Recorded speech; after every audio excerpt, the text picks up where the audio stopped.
뉴스쇼 증권시장 뉴스다. 오늘은 제가 더 정성껏 소개하겠습니다. 세민의 정책연구소 허성무 소장님 어서 오십시오. 예, 허성무입니다. 바른미래당 이준석 노원병 지원위원장님 어서 오십시오. 네, 안녕하세요. 제가 왜 더 정성껏 소개했는지 아시죠? 오늘 두 분과 마지막 시간이에요, 뉴스다. 네. 일단 뒤에 우리가 하다 보면 항상 시간이 쫓기니까 네. 마지막 소감, 그동안 우리 뉴스쇼 하시면서 소감 한마디 짧게 하고 인사 한마디 하고 가시죠. 예, 다른 방송은 대개 이제 주제가 이미 나오면은 그 주제에 맞춰서 말만 하면 되는데 예. 이 방송은 주제를 우리가 정해야 돼가지고 예. 항상 그 고민과 스트레스가 좀 있었다. 아, 무슨 마지막 인사가 이래요. 스트레스 받았다. 그러나 이제 가장 좀 보람되고 이제 이렇게 스스로 뭔가를 하고 싶은 이야기를 하는 방송이었기 때문에 굉장히 또 의미 있는 방송이었고. 그럼요. 1년, 딱 만 1년 2개월인데요. 예. 너무나 애청자들께 감사드립니다. 정말 응원 많이 받으셨어요. 예. 훈훈한 마무리. 이준석 위원장님. 어느 순간 이제 제가 상한가 하한가 정할 때 이 사람들 얼굴이 떠오르더라고요. 네. 그 정한 사람들 얼굴이. 네, 개인적으로 예를 들어 제가 언급했던 인사들이 방송 끝나고 나서 바로 저한테 연락 와서 항의한 경험도 있고 그리고 제가 듣고 보니까 제가 그분들의 의견을 좀 더 반영했어야 되는 게 아닌가라는 생각을 하기도 하는데 부담스러우셨군요. 네, 부담스러운데 참 지금 생각해보면은 용감하게도 그래도 서 소장님 제가 한 1년 동안 사회에 진짜 저명 인사들을 언급 다 하면서 여기까지 온 것 같습니다. 특히 최다 언급자인 뭐 홍준표 대표 이런 분들에게는 하한가 최다 기록자. 개인적인 건 아니고 그 당시에 이슈화가 너무 많이 되셨기 때문에 언급했던 거라는 거를 다시 한번 말씀드립니다. 사적인 감정 아니었고 객관적으로 평론했다는 거. 이거 그분들도 아실 거예요. 두 분 하여튼 고생 많이 하셨고 오늘 마지막은 더 정성스럽게 우리가 뽑아보죠. 하한가 허성무 소장님. 예, 저는 김관진 전 청와대 안보실장을 꼽았습니다. 이준석 위원장님. 저는 뭐 다른 인물을 골랐다가 어제 저녁에 급히 바꾸셨어요. 안희정 충남지사 이야기를 안 할 수가 없겠더라고요. 자, 안희정 충남지사 얘기를 안 할 수가 없습니다. 정말. 청취자 김양성님. 하한가 정도가 아니라 상장 폐지 아닌가요? 이렇게 주셨어요, 문자를.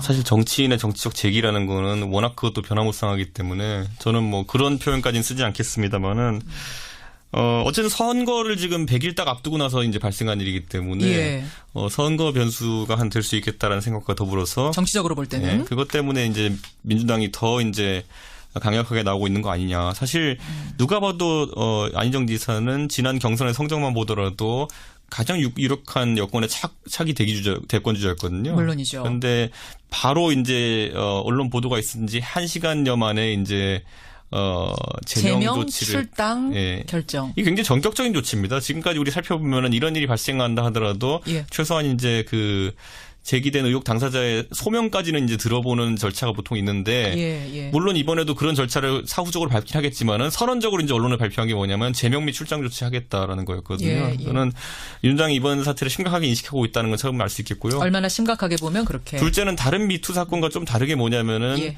굉장히 근접한 시점, 한 일주일 전까지도 그 피해자가 피해를 당한 사실이 있다는 것 때문에 처음부터 애초 나올 때부터 보통 이제 미투 사건의 보통 해명이 뭐냐면은 제가 잘 기억이 나지 않습니다였는데 맞아요. 그게 안 되다 보니까 굉장히 전격적으로 처리된 감이 좀 있습니다. 알겠습니다. 허 소장님 어떻게 보세요? 이런 문제는 뭐 선거나 당의 문제가 아니고요. 결국 그 인간 본성에 대한 어떤 질타를 할 수밖에 없는 것이기 때문에 안희정 지사가 뭐 전적으로 책임져야 될 문제고 당도 뭐 이렇게 감사하거나 그래야 할 이유가 전혀 없는 거죠. 여기에는 뭐 어떤 그 없이 원칙적으로 대응하는 것이 맞다. 그렇게 봅니다. 그럼 이제 새벽 무렵에 뭐 지사직 사퇴 이야기가 나왔다 하는데요. 조금 늦은 감은 있습니다만 사실은 맨 처음 해명을 뭐 비서실에서 했다고 하는데 아마 그 비서실도 뭐 지사하고 의논 없이 하진 않았을 거라 봅니다. 합의하에 성관계였다. 그 정말 말이 안 되는 해명이거든요. 그래서 지사직 사퇴와 뭐 정계 은퇴는 너무나 당연한 수순이다. 너무나 당연한 수순. 그럼 아까 청취자 한 분이 이거 상장 폐지될 정도 아니냐라는 것에 동의하세요? 정치인으로서 상장 폐지. 폐지죠. 폐지입니까? 그리고 실제로 충남도민뿐만 아니라 대선 후보까지 나섰던 사람이기 때문에 국민 전체에 주는 충격이 얼마나 크겠습니까? 굉장히 큽니다. 자, 그러면 본인만 폐지입니까? 지방선거에까지 큰 영향을 줄 수 있을 것이 아직도 사실은 상당히 남았는데 아까 이준석 위원장은 줄 거다. 허 소장님은 냉정히 어떻게 보세요? 줄 거라고 봅니다. 왜냐하면은 이게 적극 지지층이 있고 또는 소극적 지지층이 있지 않습니까? 그렇죠. 이 소극적 지지층 중에서는 일부가 지지를 철회할 가능성들이 있다.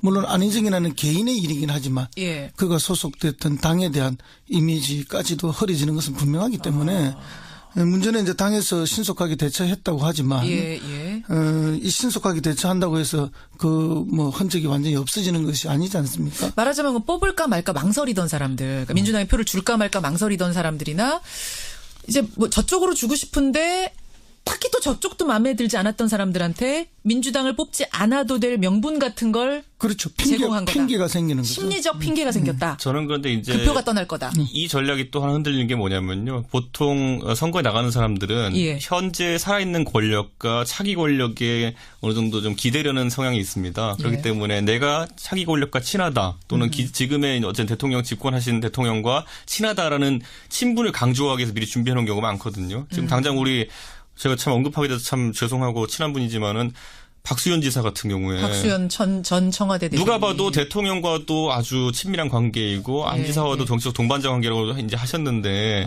그 상황 속에서 이제 한쪽 날개가 이제 날아가 버린 거거든요. 그렇기 때문에 선거 전략을 짠 데 있어가지고도 개별 후보 입장에서도 굉장히 난감한 지점이 많을 것이다. 이런 생각이 좀 듭니다. 그런데 뭐 선거를 떠나서 있을 수 없는 일이 벌어졌고 그렇죠. 또 피해자는 또 어떻겠습니까?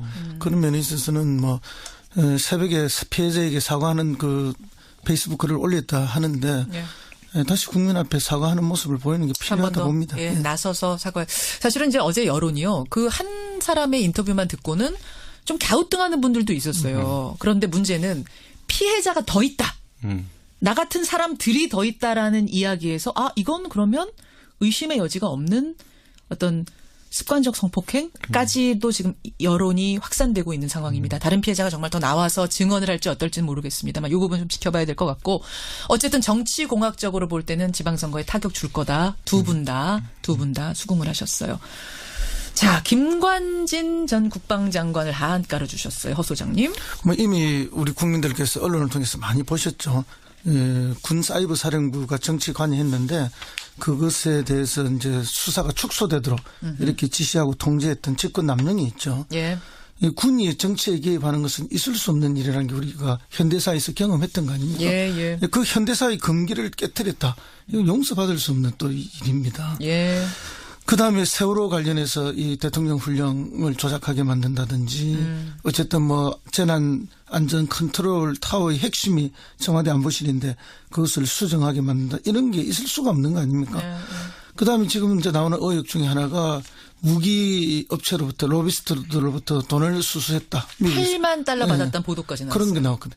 그럼 이게 이제 우리 그 대한민국 현대사에서 금기시되는 것들 다 건드려 버리는 거죠. 그런 거고 마지막에 돈 수수 이 부분은 사실은 이제 우리가 방산비리는 사실은 국가 안보를 안으로부터 깔아먹는 거 아닙니까? 물론이죠. 그러니까 본인이 막아야 될 사람이 저질렀다는 측면에 있어서 이것 또한 용서받을 수 없다. 그렇게 봅니다. 그래서 김관진 전 국방장관이 뭐 지난번에 구속 적부심으로 나오긴 했지만은 다시 한 번 더 고난을 당해야 될 길목에 서 있는 것이 아닌가. 구속될 걸로 보세요? 오늘 결정 나는데? 저는 뭐 될 걸로 예상합니다. 이준석 위원장. 저는 근데 이제 좀 따져봐야 될 게 특히 방산비리나 이런 것들 같은 경우에는 실제로 이제 재판에 가가지고 모호한 지점이 많아가지고 무죄나는 경우 상당히 많습니다. 의외로. 왜냐하면 그 방산비리라는 게 성립하려면은 예를 들어 뭐 향을 받고 거기에 대해 가지고 성능 기준 미달치에 해당하는 뭐 무기를 구매한다든지 이런 상황이 있어야 되는데 그것을 판단하는 기준이 모호하기 때문에 법원에서 과거에도 해군 참모총장 에 대해 가지고 재판 진행하면서 막판에는 무죄 취지로 이제 판결이 난 적이 있거든요. 그렇기 때문에 저는 이 부분은 지켜봐야 된다 보고요. 다만 이제 세월호 사고 관련해 가지고 어쨌든 문서를 사후에 수정한 거 이런 부분 같은 경우에는 다른 어떤 횡령 혐의나 이런 거에 비해서는 죄값은 법상으로는 적게 규정돼 있을지 모르겠지만은 어쨌든 공무원이 가져야 될 자질은 아니거든요. 물론이죠. 사후에 자기가 책임져야 될 부분에 대해 가지고 뭔가 수정을 가했다는 거는 자질이냐 아니냐의 문제가 죄 아닙니까? 죄죠. 큰 범죄 아니에요. 죄죠. 근데 지금까지 예를 들어 뭐 국정농단 사건에서 뭐 정호성 등이나 아니면 이제 다 이제 판례들이 하나씩 좀 있지 않습니까? 보면은 그거에 빗대봤을 때 뇌물 횡령에 비해 가지고는 좀 덜하긴 하지만은 이번에 우리가 이야기하는 게 국기문란 아니겠습니까? 국기문란의 관점에서 보다면은 상당히 김관진 장관이 지금까지 갖고 있던 강골 부인의 이미지 자체가 좀 소멸될 맞아요. 여지가 있다라는 생각이 좀 듭니다. 그래요. 구속될 거로 보세요. 그래서 저는 이건 또 다투어봐야 될 것 같습니다. 그건 다투어봐야 될 것 같다. 알겠습니다. 하한가 두 사람 정말 오늘 이 시점에서 핫한 두 사람을 꼽아오셨고 상한가로 가보죠. 상한가도 꽤 핫한 인물들을 골라 오셨을 법한데 허성모 소장님. 예, 저는 윤건영 청와대 국정상황실장을 골랐습니다. 예, 네. 윤건영 실장 특사단으로 지금 그 평양에 있는 그분. 예, 그렇습니다. 5인 중 하나. 예. 자, 잠깐 기다리시고요. 이준석 위원장님. 저는 막판에 이분 한번 뽑아나가야 될 것 같습니다. 누구요? 이분이라고 칭하는 것도 처음인 것 같긴 한데 네. 김정은입니다. 마지막 날 김정은 북한 노동당 위원장. 라디오 듣고 있으려나 모르겠는데. 아유, 듣고 계십니까?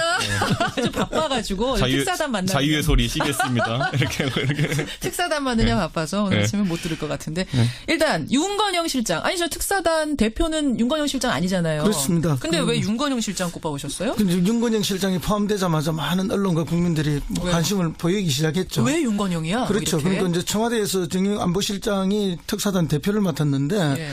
윤건영 국정상황실장이 또 한 명 더 끼었어요. 맞아요. 그건 뭔가 하면은 이번 그 남북의 특사단이나 교류나 이렇게 접촉의 핵심에 청와대가 깊게 전격적으로 관여하고 있다는 것을 보여주고 있는 것이고. 왜요? 윤건영이라는 인물이 어떤 사람이길래? 윤건영은 어쨌든 참여정부 5년 내내 청와대에서 정무파트에서 일을 했습니다. 예. 그리고 이제 문 대통령을 그때도 보좌를 했죠. 그렇죠. 그리고 이제 의원실에 있을 때도 사급보좌관으로서 선임보좌관으로서 역할을 계속 해왔고, 예. 국회의원뿐만 아니라 당 대표 때도 거의 모든 결정과 일정에 윤건영 상실장이 다 관여하고 있습니다. 제가 이런 소문 들었는데요. 사실은 문 대통령이 주변의 모든 사람들한테 경어를 쓰는데 유일하게 편하게 말 놓는 사람이 이 사람이다. 윤건영 실장이다. 그렇습니다. 근데 맞아요? 윤건영 제가 보면은 윤건영 실장이나 김경수 의원이나 문재인 대통령의 세 분의 스타일이 비슷해요. 차분하고 조용하고 침착하고 어떤 특별한 상황이 발생한다 해도 흥분하거나 목소리가 달라지는 경우가 없고 이제 이 두 사람에 대해서는 대통령의 신뢰가 특별히 높고 저는 윤건영 실장하고는 그냥 일화가 하나 있는 게 제가 그 문재인 대통령께 긴급히 그 당시에 의원 시절에 연락을 드릴 일이 하나 있어가지고 제가 주변에 갑자기 연락처를 물색했어요. 누구한테 이야기하면 가장 빠르냐? 그랬더니만은 윤건영 그 당시 비서관이었던가요? 전화번호를 주면서 여기 전화번호 하면 직통이다.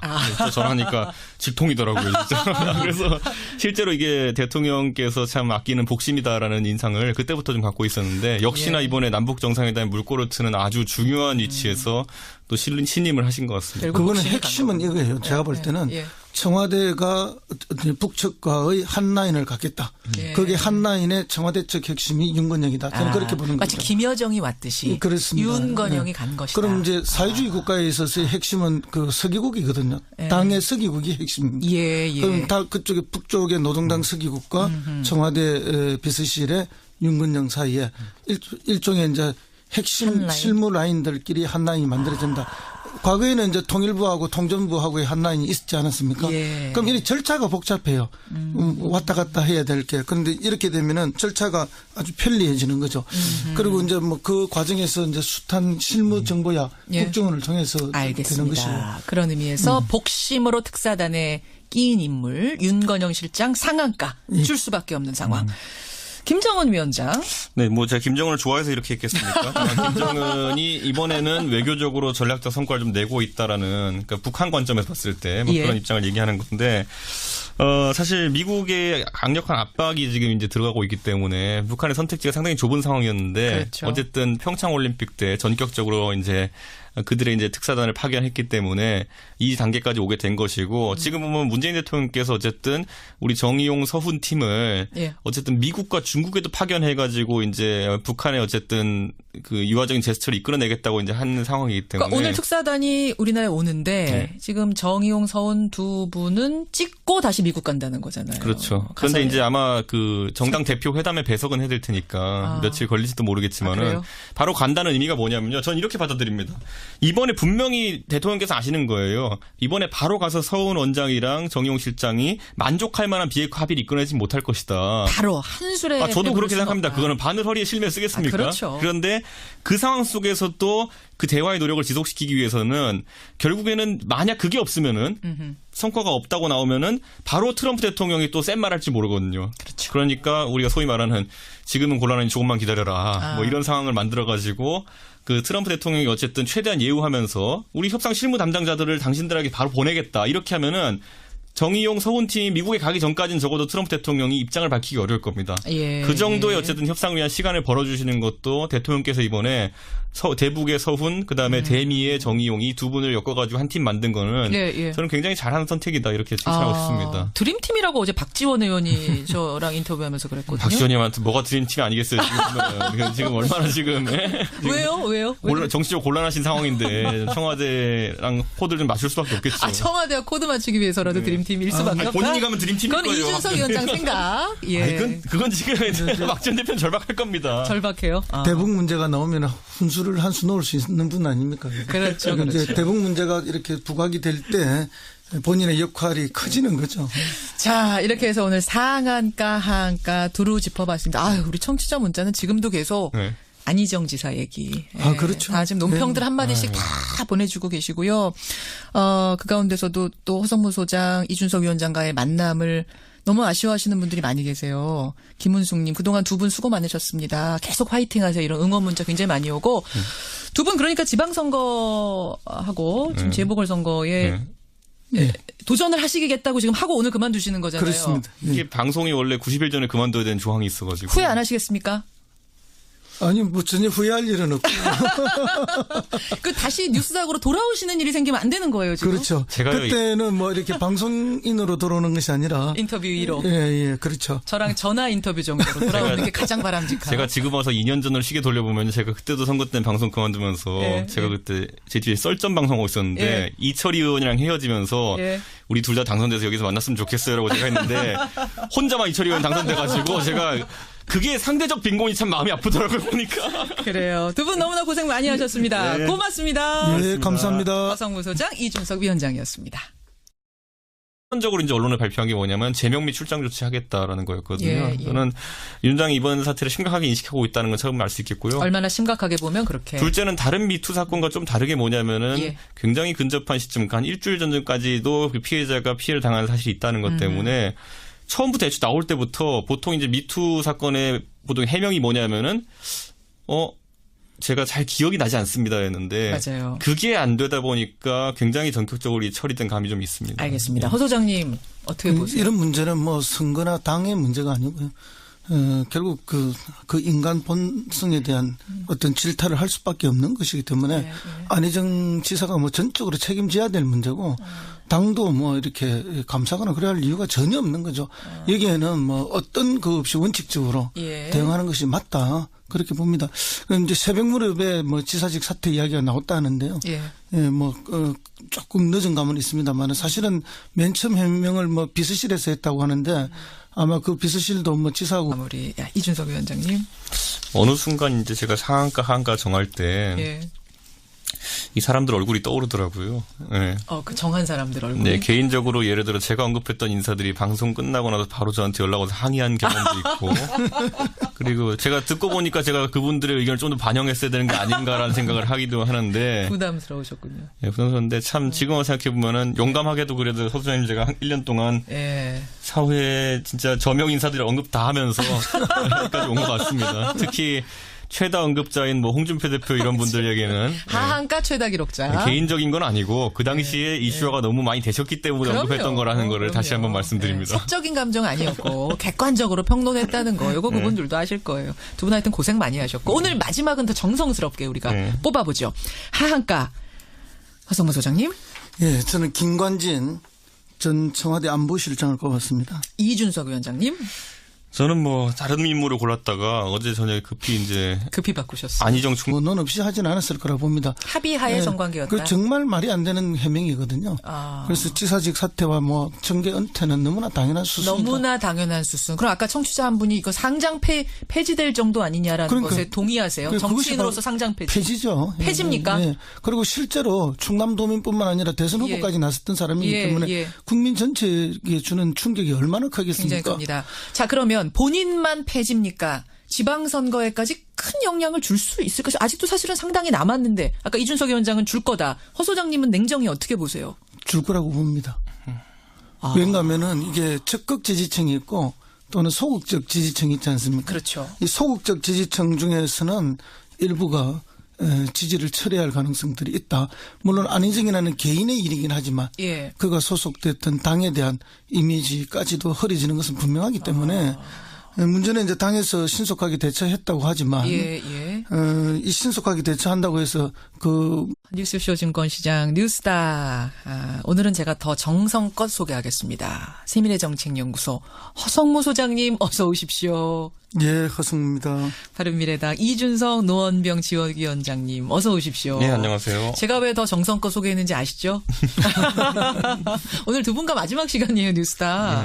일단 뒤에 우리가 하다 보면 항상 시간이 쫓기니까 마지막 소감, 그동안 우리 뉴스쇼 하시면서 소감 한마디 짧게 하고 인사 한마디 하고 가시죠. 예, 다른 방송은 대개 이제 주제가 이미 나오면은 그 주제에 맞춰서 말만 하면 되는데 이 방송은 주제를 우리가 정해야 돼가지고 항상 그 고민과 스트레스가 좀 있다. 아니 무슨 마지막 인사가 이래요. 스트레스 받았다.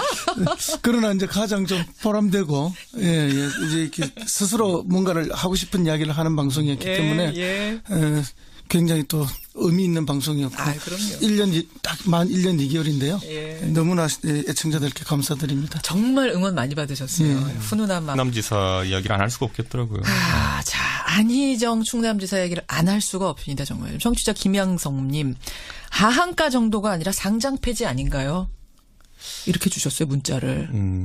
사실 정치인의 정치적 재기라는 거는 워낙 그것도 변화무쌍하기 때문에 저는 뭐 그런 표현까지는 쓰지 않겠습니다만은 어쨌든 선거를 지금 100일 딱 앞두고 나서 이제 발생한 일이기 때문에 선거 변수가 될 수 있겠다라는 생각과 더불어서 정치적으로 볼 때는 그것 때문에 이제 민주당이 더 이제 강력하게 나오고 있는 거 아니냐. 사실 누가 봐도 안희정 지사는 지난 경선의 성적만 보더라도 가장 유력한 여권의 차기 대권 주자였거든요. 물론이죠. 그런데 바로 이제 언론 보도가 있은 지 1시간여 만에 이제 제명 조치를 출당 결정. 이게 굉장히 전격적인 조치입니다. 지금까지 우리 살펴보면은 이런 일이 발생한다 하더라도 최소한 이제 그 제기된 의혹 당사자의 소명까지는 이제 들어보는 절차가 보통 있는데 물론 이번에도 그런 절차를 사후적으로 밟긴 하겠지만은